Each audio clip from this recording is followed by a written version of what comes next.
Welcome to Coffee and Pizza.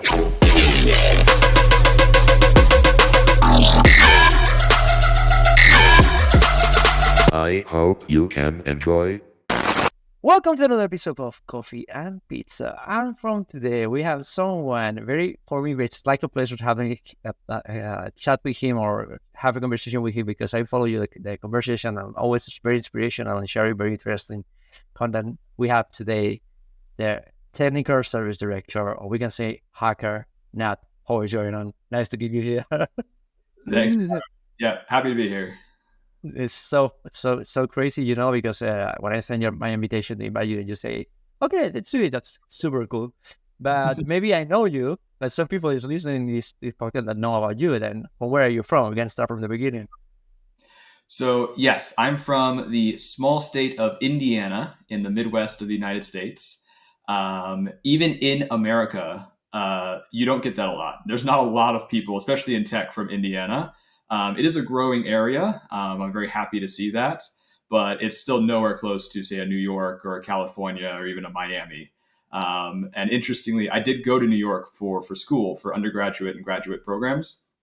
And I'm from the capital of Indiana. It's Indianapolis. It's in the top 25 biggest cities in the country.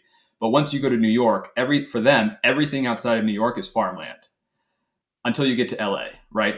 So there were jokes about, oh, so you're a farmer, you have cows, you have a barn. And it was so sad for me at one point. I came back for the summer and in my, very pleasant suburban area, very city, not downtown like, but a suburban area. My parents had gotten a shed for our backyard and it was colored red on the outside and then the top was black. It looked exactly like a barn. And I just threw my hands up and went, all right, I can't win anymore. Yes, I am a farmer. But I believe, I have many friends hackers, and after several years now, it's moving to farmers. I don't know what happened with this profession, but many people want to start to create their own food, and I don't know, maybe for the future. But anyway, maybe someday we have some questions about that. We can bring you here for those questions about farming or something like that. Please don't. Please, I have no idea what to do for farming. I'm not surprised about the hackers, though. I feel like the more technical you are, the more you actually want to move your house and your life away from tech because you know what can go wrong. So, like automated cars, I don't even want to touch it, right? Phones and everything like that, browsers, even the computer. It's like try to stay away from it as much as possible. So yeah, I totally believe hackers go, you know what? I'm just going to farm and have my own life and I'll have my little sandbox environment where I can do my hacking stuff, but otherwise my entire life is offline. Yeah, it's totally agree with you. And also, I follow many hackers. It's moving far from away. But anyway, one of the things I have in my mind, like, okay, when I come to Indiana, how was Indiana when you was younger? Yeah, like you have plenty of friends there. You go to the high school, you go to the school, or only you go to what's the 500 miles of Indiana, right? Something like that. Indianapolis, right? I mean, yeah, it's a wonderful city. Absolutely love it. We actually, after New York, met my wife. We married, took her back to Indianapolis for 9 years, and she fell in love with it even more than I did. I was ready to get out again, but she absolutely loved the city. It's a great. I mean, just personally speaking, I mean, it's a great combination of kind of the small town feel with the big city amenities. So you still have your downtown with the theater and with your sports teams and all that kind of stuff, but it's really easy to get around. There's not so many people. It's very affordable. I mean, most of the time growing up, they have just free parking downtown on Sunday on the streets. So if you can find a spot to park on the streets, free parking. You just show up. You have your fun downtown. You go somewhere else. There's kind of suburbs around the city with various also amenities and other sorts of things. It's all really easy to get around. Public transportation is terrible, but they are working to improve that. Of course, they've been working to improve that for 20 years. So yeah, it is what it is. But people are very spread out. So the public transportation is difficult, but otherwise just a really nice city and everyone's really, really friendly. Yeah, I believe can be something like a village style, maybe, right? Something in the middle between village style and maybe city. It can be this good point of view. I can understand because Also, I was living in Helsinki, and in Helsinki you have the same feeling. Like it's a village, but it's a city. But Yeah. of course, Helsinki is it's very small city. And also very interesting thing, like you say, you can park everywhere. Like maybe most of the movies was recorded there, because when you watch a movie, the people is always parking in the front. I don't know. Maybe it was there. And also very interesting for me, like, okay, you come from that point of view, you come from, we can say, like village or countryside style, okay, but how how you approach then to the first computers, and how you arrive there? Yeah, getting into computers. So, I mean, probably my first experience as a kid with computers first was at computer games. Got into those pretty heavily. That, of course, led to work and other stuff where obviously had to do more computer stuff, documents and files and that sort of stuff. I really didn't get into hacking itself until grad school. That's when I really started to first study cybersecurity. I did take programming in high school. As an undergrad, I'm going to age myself here, but as an undergrad, there were not, at the time that I was going to school, there were not a lot of computer security focused undergraduate programs. Fortunately, now there's a ton, and it's a wonderful thing to see. But at the time, to really specialize in cybersecurity, you did have to go to graduate school. And so that's what I ended up doing. But I didn't even major in computer science in undergrad. I started in math, and then eventually, I'm a very practical person. So once you got past kind of your basic calculus classes in undergrad, it all becomes very theoretical. Just for example, I learned how to find the distance between 2 points in any number of dimensions, right? N dimensions. When are you ever going to need that in your life? Ever. It's impossible. I am still waiting for the web application that'll have a back door and an admin login that says solve this integral, and you can get right into the application. I'll go, yes, all of these years of study, it's worth it. But I haven't seen it yet. Still hoping. But so I was studying math. It kept getting more and more theoretical. I said, I don't really want to be doing this long term. So I started trying to find something practical to do with the math study that I was doing. That led me to cryptography, which would be a practical usage of it. But again, once you're studying it at college level, it's all very theoretical. For the most part, in programming or computer science, the encryption, the decryption, it's handled as a black box, right? In your programming language or whatever it might be. You generally don't need to know the intricate details. You're not writing your own algorithms or anything like that. In fact, generally, the security industry encourages you not to write your own algorithms because they tend to be very broken, as opposed to the tried and tested algorithms that are available already. So I realized studying cryptography is also fairly theoretical, and that finally led me to computer security itself, which is very, very practical. And finally, I was always doing programming on the side. It started in high school, and then I was still doing it in college. I just wasn't studying it, very proactively. And so finally, I said, all right, I'm just going to take this hobby that's kind of always been a little hobby thing, and my practical, logic, solving puzzles kind of math program, and computer security. That led me to my first job, where I was able to be a pen test consultant. Then the question is, how was the community there? Like, I believe always you can learn a lot alone, but it's important also the community you have around. And I don't know how was the community there, because if you are talking to me and you are saying like I am from a small village and something like that, a small country or small city, like what happened there? Because I know I have friends from cryptography here. It comes Alfonso. It's one of my friends here in Madrid. He's crazy good in cryptography and cybersecurity cryptography, but I believe from your side, like find the inspiration to move to cryptography, to move to hacking can be where, like, for where you get it. Like, okay, only for the internet, you find some video or you watch Mr. Robot and you find the inspiration or something like that. So yes and no. I mean, I was in undergrad at the time, so I was able to use the undergraduate resources, talk to my professors, find books available. Bought some books, went to the library, got some books and stuff. So that helped me a lot. My first one. Here we go. This was my first security book.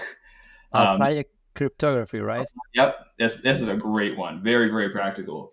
But that was kind of my first one. The other one, the Web Application Hackers Handbook, that was my second one. That was absolutely phenomenal, and that was probably what led me down. Truly is like, okay, this is what I'm doing long term for sure. And that, I think it was after I read that one, that's when I decided, okay, I gotta find a graduate program to get more into this. And yeah, so I was using the resources there. I mean, I was in New York at that time also, so there's lots of resources there. And then, going through school, I had friends, I had professors, the school resources and all that. And then, yeah, graduating, trying to look for jobs. That was that was its own whole thing. But it's so funny because you are talking about it, because we want to understand like your mind behind right now.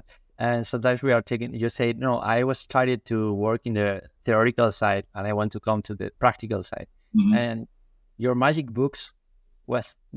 key was 2 books, right? This is not practical. It's more historical. Then most of the people start doing with CDFs, or maybe you go to Hack the Box or whatever, or some Bull app or whatever, and you started just trying your skills, right? Mm-hmm. But from your side, it's like, okay, I come from maths, and the natural movement is start to reading books, right? Something like that. I mean, for me, that's what it was, right? I've always been really into books. So when I was like, I need to study more about this, I went to find some books on it. There's also, the time. It was early. Well, again, aging myself a little bit here. Not that I'm that old, but 2010s or so, early 2010s would have been around the time there. So I don't know when Hack the Box started. I had never heard of it at the time. Certainly, there was the CTFs and all that kind of stuff. There's been so many resources in the past 5-6 years that have exploded, and it is amazing to see. Some of it was not available back when I was back in my back in the early 2010s. There, I'm really not that old on this subject matter. I know a lot of people. I've met a lot of very interesting people on LinkedIn that were doing this in the 80s and 90s. And so I'm definitely a newer comer to the industry than those kinds of guys. But that's for me, that's what it was. Yeah, I immediately was like, I need to find some books on this. At the time, the Web Application Handbook, Web Application Hackers Handbook, it did have an online component, and I was able to do a lot of the labs on there.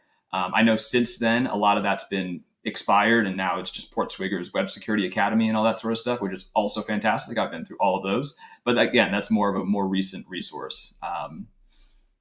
Yeah, totally. Because in the last podcast, I will put a link there somewhere, and I was talking with A.T. Moore, the creator from Metasploit, right? He's older than me a couple of years, and we was talking about when we was younger, like we are no hacker, we start to like criminals, because most of the things we are doing was outside of the law. If we want to try the skills, the only way to do it is like being criminal, right? Thanks to God, it's like 20 years ago.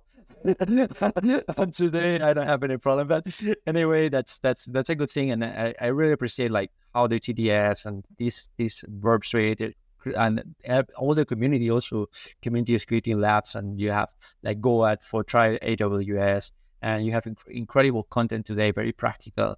And I believe this is very important, because also I want to move later a little bit for your professional experience. But most of the sites, like when you are talking with people more theoretical side, maybe have study, or maybe have some chief information security officer or whatever, that people is like more in the theoretical side. But I believe it's important try your practical skills, at least to understand the things, because same you was mentioned, you can read the video, you can read the book about the web application hacking. It's a credible book. You have maybe it's quite old today, but also is useful. But anyway, it's like, okay, this is the theoretical side, but you show to try, and when you try, it's like that's not the same what I was thinking, and give you the possibility to have another approach and understand better what it's talking, right? I don't know, you have this experience. Yeah, so for me, it took me getting to graduate school to really get that. I mean, obviously the labs from the application handbook, it had some of that, and so I was able to get some of that practical side. But even just reading it, I mean, again, I was not a child hacker. I was not testing things and hacking into things as a kid, even as a teenager. I did just kind of go the very traditional. I'm just going to go to school and get a degree and learn this kind of stuff. That's the route that I went. Not for everyone, not everyone's path, but that is the route that I went. And yes, I mean, I was able to read those books and go, okay, I have no current, other than some of the labs or anything. You're right. I cannot sit down on the keyboard and do this yet because I haven't practiced it. I have not actually applied it myself to a practical level. But I can, seeing it, reading it, I know this, what I'm learning here is practical. And that's what attracted me to it so much, as opposed to, the derivatives and the integrals and learning the distance formula in n dimensions when I'm never, ever going to use that in everyday life. As well, but security, cybersecurity, computer security, securing the internet, websites, networks, all this sort of stuff, it is so practical. And now with everybody online, to some extent, it is an everyday thing. Yeah, but you know the bad thing here, and maybe this is you're gonna have the same feeling like me. It's very practical, but most of the people is lacking or is missing the opportunity to start to understand for where it's coming the attack or where it started. Or sometimes I have conversation with guys like starting in the business. And it's like, hey Albert, can you help me with that because I understand that because this network doesn't work and you are playing with another network. This is basic, right? Oh, but I was watching a video. So I believe sometimes it's important to understand the basics, and that's why I want to move to the next question. Is like, how was your movement from the theoretical to the practical? Because if someone is coming to the theoretical side, start to create or try the labs, was so difficult for you, or maybe was easy or natural? I think it was natural for me, again, because I was looking for that practical side of things. I wanted to apply everything that I was learning. I did, of course, have to learn a lot of the basics, like you said. For sure, I needed to learn networking. I learned operating systems, more programming, everything that I could understand. 7 layers of the network model and all that sort of stuff.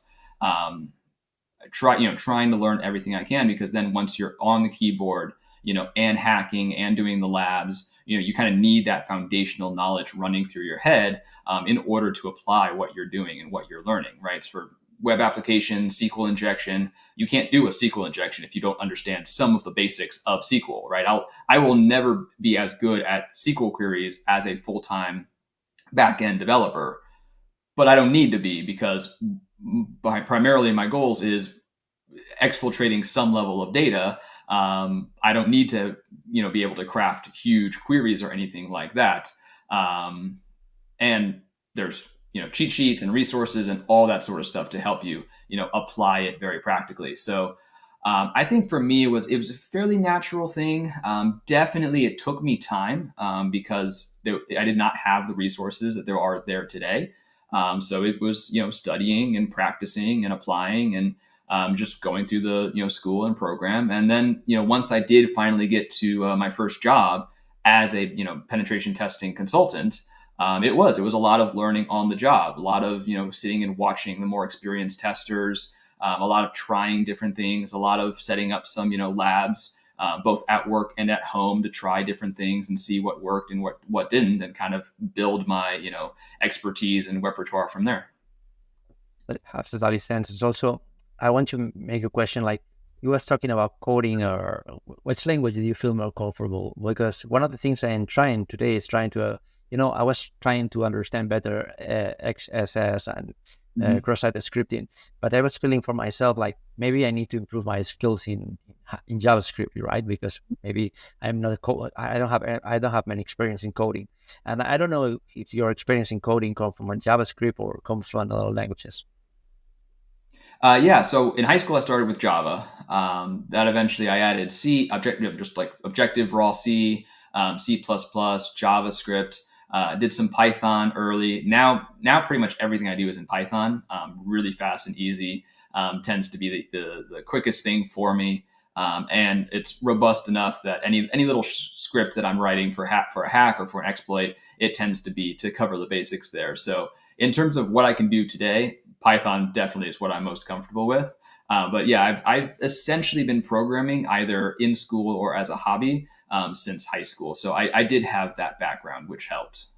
And also one thing very nice, or we can say very helpful, at least from my side, it's how good can be ChatGPT in Python, right? Maybe in other languages it's like crap, but in Python it's one of the best, and but that's something we can talk later because many people are gonna hate me like, wow, you are using ChatGPT for coding. Yes, Linux toolbar say you can use it. Then, then after that you say, okay, I start my career as a professional pen tester, right? And how was there? Like, do you feel like pressure or like because I believe it's a huge responsibility for someone like you, like your first job, like wow, that guy. So or sometimes the same you mentioned before, like you are sit down there with people with a lot of experience and like you are a new kid on the block. And it's like, wow, these people gonna kill me, or how was your feeling there? Definitely felt that way. I mean, in any job, right? No matter how many years of experience you have, if you are sitting down at a new job, it's going to be at least a month or two before you're just comfortable with the processes, with the people, with the workflows, with understanding who to talk to for what problem, those sorts of things. It was also for me, it was a smaller company, not tiny, but we were maybe 30, 40 or so at when we had the most employees. And so it was very common for the CEO to actually just be walking through the halls. You would chat with him, he'd engage with the projects and all that sort of stuff. And he was actually on my interview. He was on not my first interview. I think that was with the HR manager. But then the second interview, the more technical, where I was talking to the technical managers. He was on there. Made me feel. That it made me feel very anxious and nervous.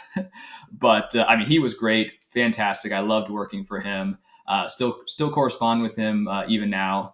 And he's actually helped me in my interviewing process. One of the technical managers asked me a very detailed question about operating systems, and I had no idea. I figured, all right, well, that's it. Thanks so much. In my head, I was thinking, well, thanks so much for interviewing me. I guess I'm moving on. I'll find something else. Who knows? Maybe I'll have to stay in New York. But because I was in New York, I was interviewing for this job in Indiana, and so I said, good question. Honestly, I have no idea, and I'm not even sure where to start to answer the question. And I thought that was going to be it. Then suddenly the CEO jumped into the interview and said, actually, I love that answer. You didn't know. You admitted you didn't know. You were honest. You know what you don't know. That's what we're looking for. But, okay, well, I know a lot of things. So feel free to keep those questions coming because I could say I don't know 100 times. So he was great to work with, and yes, it did take me 100%. I was working with people who'd been doing cybersecurity, pen testing, SOC services, all that sort of stuff for years and years. It was amazing to work with those guys. I learned an absolute lot, and it was interesting also because I was just given the title, cybersecurity consultant, right? Generally, in the team that I was on, we handled all sorts of projects: penetration testing, setting up cybersecurity controls, architecture, all sorts of things. General consulting, just kind of answering questions. So I was very often with a team, that was handling projects and clients that were pretty big, and dealing with clients and professionals that had 10, 20, 30 years of experience in their relative realms. And it was, so I was coming in as a maybe 1 or 2 year experience guy, just out of school, and trying to say, yes, I recommend doing it this very specific way because I did a Google search 15 minutes ago, and that's what everyone seemed to say. So I, of course, didn't mention that I used Stack Overflow, but obviously, that is sometimes what I was looking at. Yeah, I have the tally senses. Also, that sounds so funny because today we had ChatGPT, but before we are Google guys, right? We were trying to find everything, and Stack Overflow was the god, right? At the moment, because save us of everything, right? That's something very, very, very, very, very true. And also, I want to say, like, okay, you started working there. How long you was there, and after that, where you moved? So I was there for about 4 or 5 years, 4.5, maybe almost 5 years. Yeah. Then I ultimately moved to a company called Zotech Partners. I was able to continue doing the penetration testing. I did ultimately in my first job. We got big enough where we were able to specialize, and I did ask to specialize in just the penetration testing. So after about a year and a half, maybe 2 years, I was only doing penetration testing projects, which was awesome. I loved that, and was able to give me a lot more, experience in that field. So then when I moved on, I was continuing to do the penetration testing, but this time instead of working as a consultant, I was actually working as kind of an in-house security engineer. I split my time halfway between the development teams and the security teams, which was amazing because I got to see both sides of things. And very often I was this diplomat kind of person going back and forth between them. And security would say, well, we need to implement this because X, Y, Z. And I say, okay, yes, I see your point. I see your point. And then I'd go to developers and say, we can't implement that because X, Y, Z. So, okay, yeah, no, I see your point too. I see it. So I'd end up kind of talking both sides to so the developers, I'd be trying to explain why we're doing security a certain way. And then for the security team, I'd be trying to explain why the development team is doing something a certain way. And it really opened my eyes sometimes for the disconnect between these two teams. And IT also, right? Because IT was a third team. I wasn't working embedded with them quite as much, but of course I interacted with them quite a bit. And so to see, security, development, and IT kind of all working their individual priorities and projects, but all expected to be, coming together to align with initiatives or priorities and that sort of stuff. And it's very, very difficult. I 100% kudos to those teams at Zotek Partners that I think they did a marvelous job with what they could, but it's just always going to happen. You're always going to have this sort of disconnect going on because security has their priorities, development has their priorities, and IT has their own priorities, and those don't always align perfectly. And it was very, very interesting to see that side of things, because as a consultant, sometimes I would give a report and then the next year it would be all the same things all over again. And I would, metaphorically throw my table in the air and go, what are they doing over there? Why aren't they fixing this stuff? Security is so important. But then working with development, help me understand, oh, okay, you're not just sitting around waiting for cybersecurity to give you stuff to do. You have your own projects. You have your own, clients are asking you for functionality, for bug catches, and all that sort of stuff. So you are actually developing, and now you're just trying to fit in security stuff into an already packed plate, and gave me a much more respect for how that interaction should go. Yeah, the big companies always have different teams for do that. You have one team for implementations and another team for development, another team for bug fixes. But if we are working in a small company, that means like it's sometimes difficult. But that's good because you can appreciate my job as a project manager because that's my day. That's my day. I need to fight, and also I need to be gentle with someone and try to hit strong to the people, and try to get the possibility to the people to understand why it's important, why it's important for the company, and also fight a little bit with the team manager of developers. But no, that that everything is fine. Then you started working there, and something like you was talking, and I believe it's very interesting. Is like how you work in penetration testing, and how was your high level or curve of learning to penetration testing in that moment, and after this, you said like 5 or 6 years in total. Right. So I was a consultant for about 5 years, and then I was the security engineer for about 3 years before I became a consultant again. Yeah. Okay, then we can say like how, like what is the most common vulnerability you has found? Like most of the people today is like worried about it, because I'm going to tell you why I do this question. I know many people is worried like, wow, I want to do like maybe OSTP, or maybe I want to get the certification of TCCM, or wanted to, like, I always try to explain to the people today, the main focus of the bad actors, we can say, it's cloud, like moving to and weapon testing. And I don't know if that time, like you, 7 or 10 years ago, was important at that time, or was a good vector for you or learning curve, because today we can say about this. Yeah. So sorry. So what is kind of the most common vulnerabilities I see? Is that? Yeah. Yes. So it's definitely changed over the years, and you can see that. It's funny to see my experience and then compares to say like the OWASP top 10, that it is actually a fairly accurate document, because you see kind of SQL injection fall off. And, even in my testing, I saw that as well, that yes, earlier in my career, we did find SQL injection, lots of cross-site scripting, all sorts, all over the place. And nowadays, not as much, still there, but not nearly as much as it used to be. Which the OWASP top 10, then reflected and said, oh, well, we're not seeing this as much. Today, the most common issue I see is authorization controls, where you've got 3 or 4 roles in a particular application. And just as an example, right, you have a reader role who's not supposed to be able to do anything, and then a admin who's supposed to be able to do everything. And inevitably, there's something the reader can access on the admin side that shouldn't be able to access, whether it's changing a user's adding user, editing the user, accessing documents that they shouldn't have access to. And the more complex the application, the more we see it. Once you start pulling in different domains or subdomains or all that sort of stuff, again, immediately it starts becoming a bigger and bigger problem.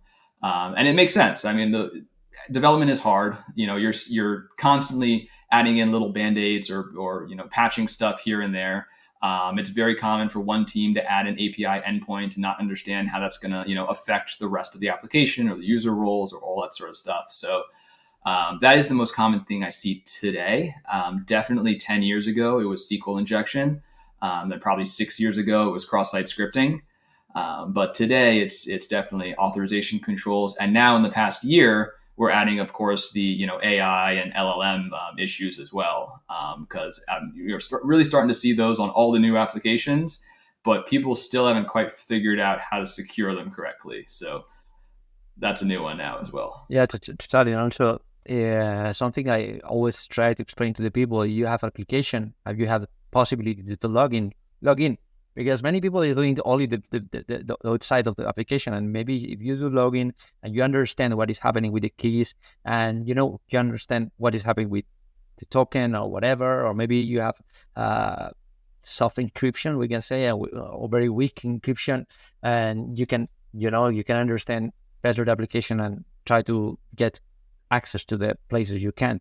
But sometimes it's easier than that. But maybe we can talk about this in the future. But I want to move to more than today. Like, I want to know, what are you doing your day today now?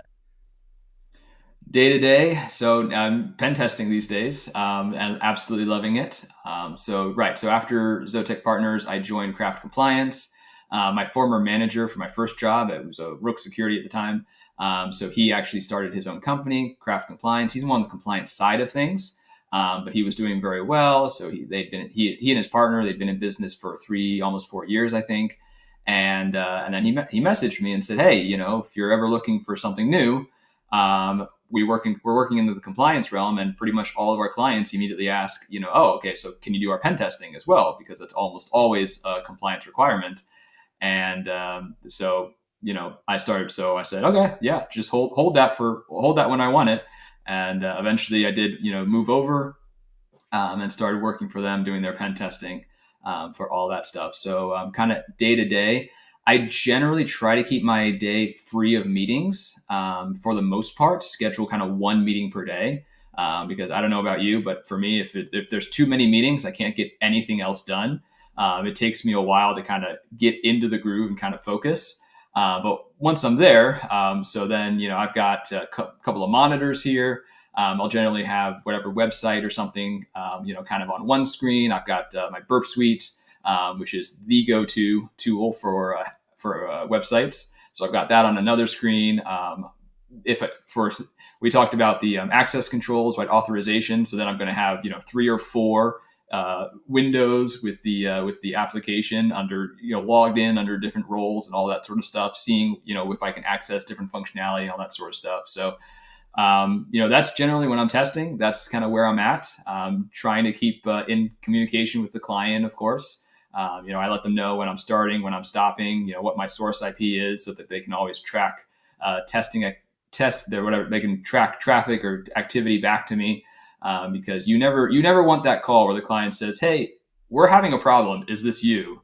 I have had the call a few times and it never goes well. So try to try to give the client as much information as possible that yes, this is what's going on, this is what I'm testing, and then Burp Suite. Obviously, those are web applications, but then for the network side, it's Kali, and then I've just got 3 or 4 terminal windows open at a time, going through various tools and testing techniques. Yeah, here we have supporting Kaido because we live with a very good application, and we love Burp Suite also, but we need to get to support Emil because he and the team is doing a big job, and I believe it's creating a new application. I know we have SAP, but as someone new on the market, I believe it's always good for everyone, also for us, for as a hackers, as testers. I believe it's a nice approach. And something you say, like, it's funny. You use Kali, or do you prefer to use? Because one of my friends, he's like the goat, like trying to find whatever it is. He is always hacking things. He uses Windows, and many people is like blaming him, like, be quiet. You are using Windows. They say yes, I have everything, and Burp Suite is working better in Windows. I don't know. You use Windows or you're still using Kali? So I generally use Kali. It's easier to move around for me, and I'm not usually worried then about licenses or whatnot with Windows. But I've been a Mac and Linux guy basically my whole life, to the point where on my first interview for my first consulting job, they like, okay, give us a score from 1 to 10 for Windows, Linux, and Mac. And I did. They were all Mac shop at the time. They did not have any Windows laptops. So I did. I said probably I don't know, 8 on the Mac because that's what I use daily. 6 on Linux and like a 2 on Windows because the only time I ever use that is like the school libraries or whatnot. And they went, wow, 2 on like you're the only one who's ever said you're better on Linux than Windows. So, okay. Yeah, that's good, man. I was thinking, like, okay, we are talking about Burp, we are talking about web applications and about that, and we can talk also about bug bounty. What do you believe? What do you think about bug bounty? You can be a good place for starting point for someone want to learn how to hack, or what is your point of view of that? Ooh, so I love recommending bug bounty programs to my clients. It's a great, even if they don't do a full program, even just to have if you find something, here's our policy. We will pay you, we won't pay you, whatever it might be. Like, have that somewhere on their website.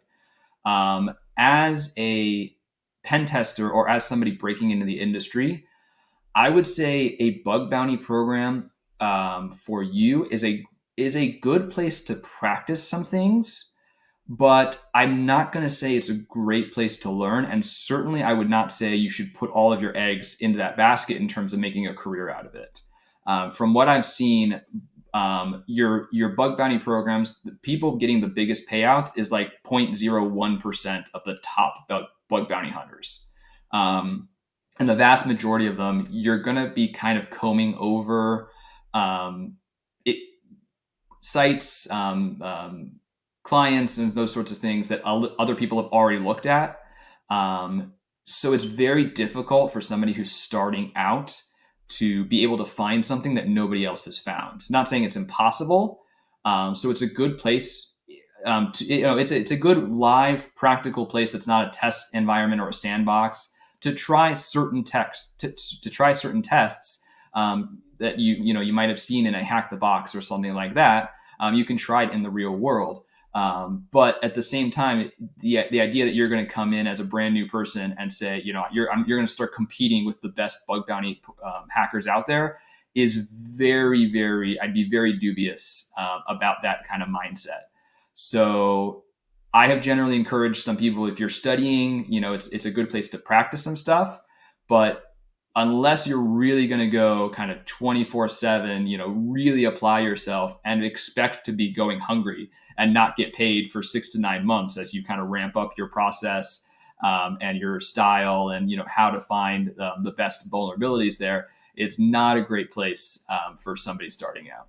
Also, many people is saying like every bug bounty is a pen tester less, right? It's like someone is missing a pen tester because one of the things, at least from my point of view, and that's why I want your opinion, like, I have friends working hard for pen testing and bug bounty, most of them. And the thing is like, okay, you start working fine, you find a bug, you report them, and after that you get duplicated. And that's something lately is happening very, very often.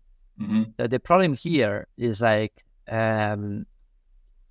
some people is today. Maybe you was reading like a few months ago was the polemic thing about bug bounty is a scam. I don't know you hear about that. Was very popular. You have some videos in YouTube talking about that and about like how many people is reporting things and never get fixed sometimes, and you get duplicated, and that can be also mm, not good maybe because here we can find the responsibility from who is the responsibility to fix that. If someone hacked your company using this bug, right? Because you was informed about that and you didn't fix it, then that's something like very how can I say difficult to handle sometimes. And I want to listen your opinion about that. Like, you believe like bug bounty is a scam, or do you believe like can be, in my point of view, can be a playground, right, or starting point, like where you can do some stuff after your job, or you want to try something new. But I want to know your opinion. Do you believe it's a scam, or it's only good for companies? I would say it's a scam. No, I wouldn't go that far. I mean, like I said, it's definitely challenging. The vast majority of people doing the bug hunting are not getting paid, any meaningful amount of money. Um, Certainly, when you're starting out, you're going to be putting in tons of hours where you're not getting paid for it. So as long as as long as you treat it as a hobby or something where you're just learning, that's fantastic. But if you're trying to really make a livelihood out of it, that could be very, very difficult. So the only thing that I would say it is a scam is if somebody is telling you that you can make a livelihood out of it, with 2 weeks of experience, or you went through a CTF, or you went through a boot camp or something like that, and then you're ready to make a living out of being a bug bounty hunter. That I would say that advice is a scam. Bug bounty in general, I would not say is a scam. But you're right. To your point, I mean, you're very, very up to the whim of the company itself, how much they're going to pay you for reporting a certain thing, and then your hands are kind of tied, especially if they're in a bug bounty program. You're going to be contractually obligated. You can't just publish your results necessarily without giving the company enough time to remediate it and all that sort of stuff. And certainly if you violate any of the terms of agreement or anything, they're not going to pay you. So it's tricky. It's a valuable thing, I think, for companies to get that. And like you said, it can be kind of an ongoing penetration test for companies, which makes it a very pretty lucrative for them, because then they don't have to pay for penetration testing. But at the same time, it's hard for a bug bounty hunter themselves. You're going to get a lot of great hunters out there who do it really, really well. But for somebody starting out, it's not a scam, but you have to come into it with the right mindset. And you know what happened? Like, if you know, I we can say 2 points here. One of the things I am very maybe mad or angry about that is like most of the companies is paying with peanuts, for a big job, and maybe for the same vulnerability you find, and maybe integrity or HackerOne or whatever, pay Mm-hmm. you €1,000 or $1,000 for the vulnerability. You can sell the same vulnerability in the black market for 10,000, right? Yeah. And that's why many people like, I come from the dark side of the internet, we can say, or the hacking, because from my background, and I have many contacts in that side. And you can find some groups in Telegram. It's telling you the bugs of Ubuntu was duplicated, had not fixed it, and you can find this. And that's, I believe, is very dangerous for the companies, because you are exposing your hacking vectors, and you are giving the possibility to some people to hacking your website. You are saying it's duplicated, and maybe someone was working like 1 week or 2 weeks about that. I can understand, can be mad about that. Then it's maybe we can say like difficult sometimes to handle the situation. That's why I believe like bug bounty today, it's a difficult place, because it's being like same you mentioned, like we have certification like bug bounty from Hack the Box. You have certifications from, today we have people selling course or programs to where you can be successful bug bounty and make $1 million in 1 year, or something like that. And that can be very, very, very dangerous. I believe like we are living in a moment, like we can say like dedicated, because I believe that this is a bubble, and maybe in 2 years or maybe 1 year we will see the explosion, and I believe it's not going to be good for most of the companies, right? That's my opinion after this experience. And also I did bug bounty. I get some things and whatever. But in the future, I believe can be same as you was mentioned before. I invite too many companies to do that, but also it's a very delicate thing, because I believe it's like you need to take care about what the people is entering your program, right? And same you mentioned, like some people is trying to get profit of some people that have some India or these small countries with skills but paying with penance. Maybe this is doesn't have something more dangerous than someone doesn't have nothing to lose, right? That people doesn't have nothing, then it's dangerous from my point of view. But anyway, I believe that it's important to have people like you, like a penetration testers, can do this job. And I believe like the companies need to see like bug bounty when you have your penetration testers are ready and everything like under control and whatever. I don't know, you have running or you was preparing some company for do bug bounty, or you advise some company to do bug bounty program. In your experience, is a question that I have. I mean, I generally do recommend it. At the very least, I always recommend a vulnerability disclosure policy, right? A VDP. Every client, every company should have that, where they say, if you are on our website, you are on our network, whatever it might be, and you find a vulnerability, here is how to responsibly tell us about that. Now, whether or not that company then says, and we will pay you for it, that's up to the company themselves and whether or not they could support that, right? As soon as you kind of open that line of we will pay you for it, you are going to start getting, spam, false reports, and some real reports potentially, but you're going to have this huge, influx of messages now that you're going to have to track down. You're going to have to, determine if it's real. And not every company is going to be able to support that, especially small to medium-sized companies where either they don't have necessarily a dedicated security team, or the security team is very small and is already overwhelmed by all of their tasks and responsibilities. So I do recommend a vulnerability disclosure policy so that the company says, okay, what are we going to do if somebody does report something? How are we going to handle it? Are we going to be able to offer them any money if it does turn out to be real? And if not, then not. I mean, a bug bounty hunter coming in, especially where there's no official bug bounty program, if I find a vulnerability on a website, I should have no expectations of getting paid just for letting them know. Now, again, if I'm putting in tons of hours of effort to find it, well, then I shouldn't be doing that if there is no intact, in place bug bounty program, because the company has essentially not said we will promise to pay you for your effort. So some companies are going to be able to support that bug bounty program. Some companies they're just not necessarily going to be able to do that. So I always recommend the VDP, the vulnerability disclosure policy, but then I can kind of give that range of this is what you can do, can go all the way to the bug bounty program, which is great. Or at the very least, just have a plan for what you would do I've just being on websites, I have found vulnerabilities because that's what I do on a day-to-day basis. And sometimes it is very frustrating. I get it. I'm a pen tester. I'm in cybersecurity. So they probably see my tagline. Maybe they look up my LinkedIn and say, oh, he's trying to sell us something. But I'm not. I'm trying to use your website. And I am concerned about the security of my own data. And so I'm trying to report that. And they brush it off or whatever it might be. I had an instance where I was using a service, and I was so tempted to go public because I tried to contact them via their support, via email, LinkedIn, Facebook, Twitter, everywhere. I tried to contact them over and over and over again, saying, "Hey, I have found an issue. It really needs fixed. Please give me somebody at your company, some security contact that I can forward the details to." Because I didn't want to just provide anybody at the company a big write-up of how to download everybody's information here. I wanted to make sure it was going to the right people, but they kept essentially giving me the runaround of, well, you need to contact this person, no, contact that person, blah blah blah blah. And nobody ever finally responded to me.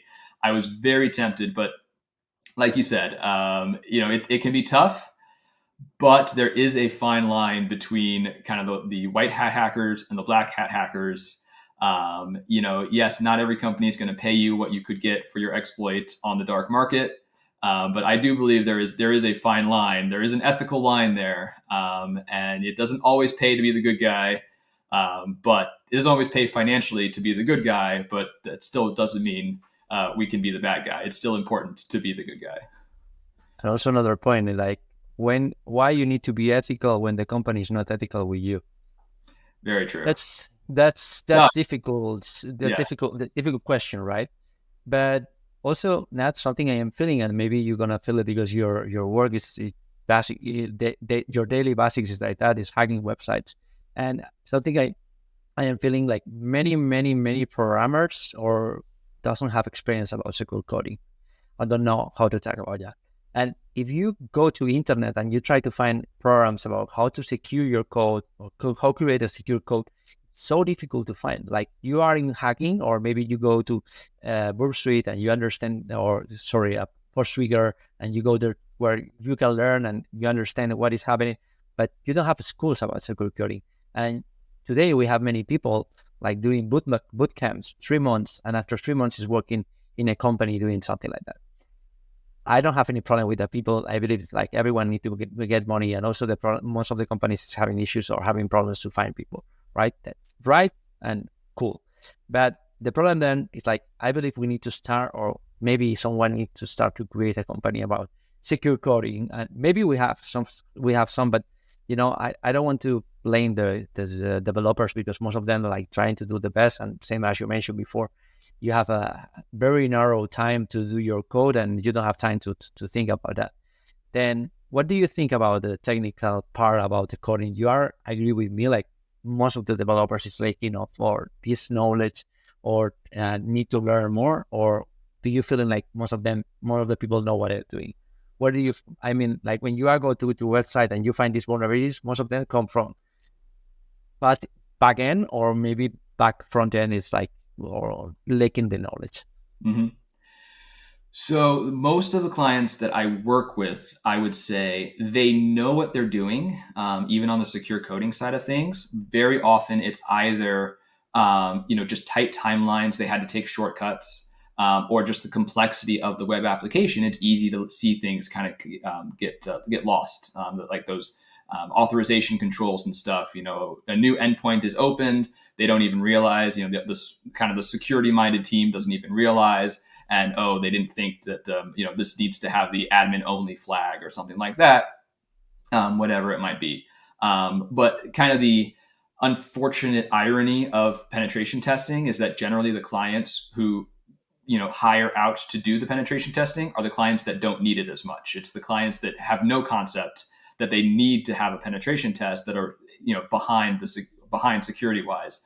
So one of the lessons that I really took from my time as a security engineer is that the developers want so badly to learn and to understand security best practices and to implement them.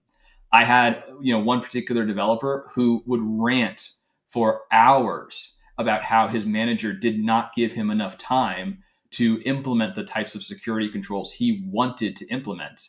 But it was always a 1 week sprint, a 2 week sprint, and we got to get these functions done. We've got to patch these bugs, and then we're moving on to the next thing. And he felt it was never time to go back and say, okay, now I'm implementing this securely. So it was really, really amazing to see that the develop is often, if you get in your security bubble, it's also often this, we need to shift left. We need to teach the developers. They don't care enough about security. And my experience was, no, very often they do care about security, but they're getting their priorities and they're getting their projects and their tasks from their managers, from the executives. And what we're seeing then is, well, really the executives are not prioritizing security. They are not giving the space that the developers need to implement that correctly.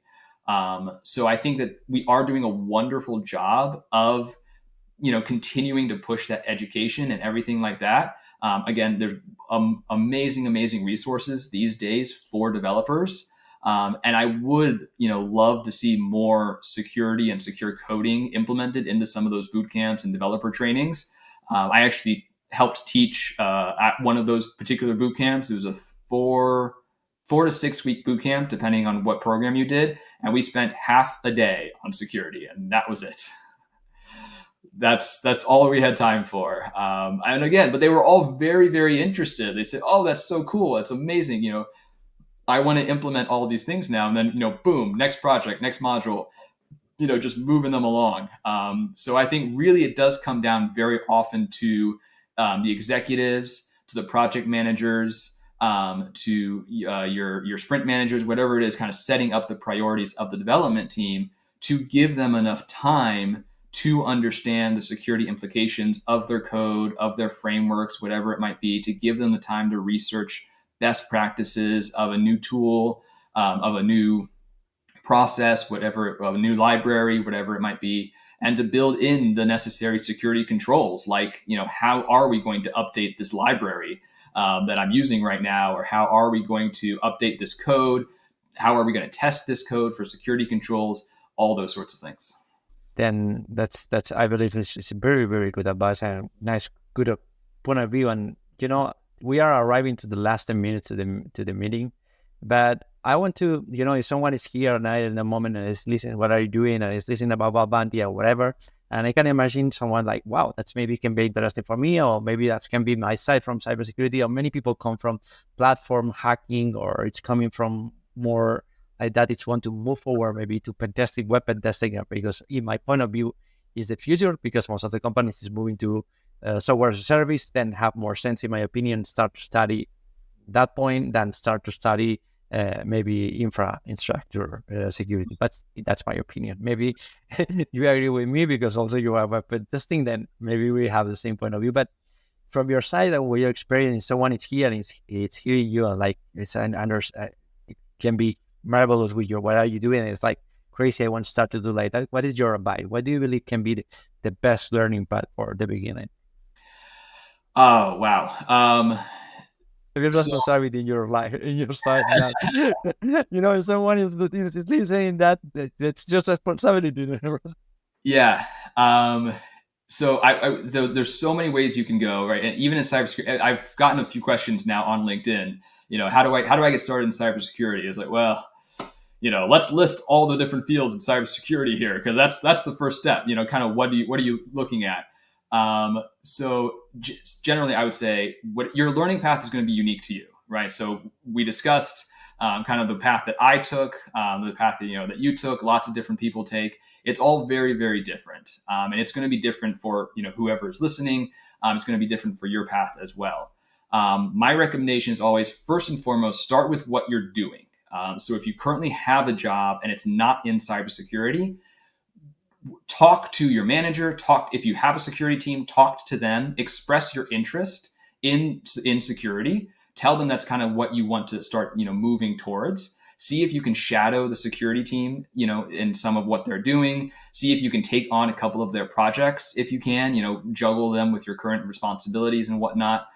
Because, one of the biggest challenges of anybody breaking into cybersecurity is that experience thing. Even entry-level jobs, as it goes, the entry-level jobs require 3 to 5 years of experience. Obviously, that's ridiculous. But at the same time, like, I can't help that. If that's what the jobs are looking for, then that's kind of what you need to get. And so you need to figure out a way to do that, or you need to figure out a way to show show some level of experience. So if you have a current job, that's, number one, try to get experience, try to break into your security team, take on whatever security projects, do something in your current job. Even if there's no security team, all the better, right? Then you can say, I'll start taking on some of these things, do some offline research, try to learn best practices, implement some security projects, and then you're able to put on your resume. It's like, hey, I didn't have a formal role in this, but here's the security stuff that I was doing at my company. That's fantastic. If you don't have a current job, right, and you're looking for a job, and you're still in school, then focus on school, right? Focus on your classes, focus on doing well, work with your teachers, your professors, internships, local opportunities, whatever it might be, right? Focus on that. Kind of whatever you're doing right now, that's where you should focus first and foremost. Don't worry generally about certifications or additional degrees or anything like that. Focus on what you're doing. The real challenge comes in when you're after school and you don't have a current job and you're trying to break into cybersecurity. Then you're like, well, should I, struggle to try to get that first cybersecurity job? Should I take something else? That really is always going to depend on your financial circumstances and what you're able to do, right? Are you able to go get a certification and just study for a couple of months? Then great. Then you should do that, right? If you have the financial means to study, focus, get some experience, and then go keep applying for cybersecurity jobs, fantastic. If you don't, then yeah, you probably need to get a job right now, and that's going to be whatever you can do. And then you kind of fit into that first category of, okay, you have a job. Now see if you can kind of pivot that within the company that you're currently working in towards something related to cybersecurity. So if you're able to get a help desk job, an IT related job, a programmer job, whatever it might be, programming, for example, do a boot camp, get a programming job, and then express your interest in secure programming.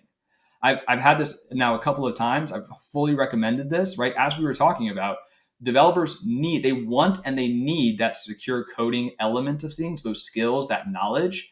And if you're coming in and want to do that, it's going to be amazing. And I think you're going to be able to really kind of jump ahead of the general crowd because you're going to be able to say, I have this security knowledge and I can apply it in XYZ situations. And pretty soon you're going to be the kind of go-to security expert for your development team. And also, if my point of view, that I believe is incredible advice, but something I believe I can add to your advice. First of all, if you are good in programming or coding, like maybe it can be a good idea to move forward, try to find some open source program where you can put your effort, because maybe you can secure the coding, like maybe in some open source, and always this code will be yours and will be your profile, because maybe you are working for a company and when you move to another company, you cannot bring your code. That's another one. And another one, if you want to show your skills, there, I believe Bug Bounty can be a good place, because you have VDP programs and open source programs, we can say, where you can show like, okay, I was in the Hall of Fame here, or here. There can be a good place, because also for you and in another point of the level of people, because here in cybersecurity, many people have a lot of skills in LinkedIn, but after in the real life, that doesn't exist this LinkedIn, these skills, or not. You sure, because you work in this business. Sometimes you find people with very certifications, and after that it's like, wow, you can do like that, or something like that. Yeah. Because maybe these people was studying for this certification, and this certification is not the real work, because it's very different when you are handling web application firewall, or maybe your application, some different of skills. That's also, I want to add to your advice, because I believe it's very great. And also, one of the things I believe, like I want to talk about with you, is like how you can secure LLM systems. And I believe it's super good conversation, but I believe like we are talking about almost 1 hour, and I want to keep something for the next meeting where we have. Okay, I want to bring you here another time. We can talk about the LLMs, and some people, if you have some advice, we can something in the comment below. And thank you very much, Nat, for your time, and thank you very much for staying here. It was a pleasure listen to you and have this conversation with you. Oh, thank you. Happy to be here. Okay, man. See you soon. Thank you very much. Bye-bye.